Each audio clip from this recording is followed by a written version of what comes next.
Joel and Avram retain the strongest stake in the club, and I've been told that the Glazers may want to retain a stake and have just new investors help them pay for what is basically a £1 billion bill that they have at United, which is to upgrade Old Trafford and also pay down the debt, which is now over £500 million.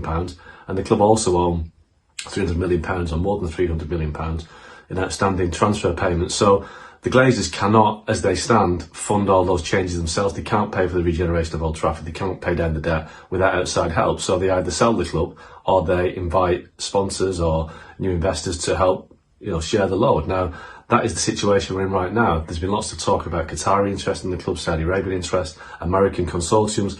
But what I've been told, what Rob Dawson's been told, is that some groups have been inquiring about United's potential sale to be told that the Glazers may yet want to retain an interest. So we don't know what's going to happen next week.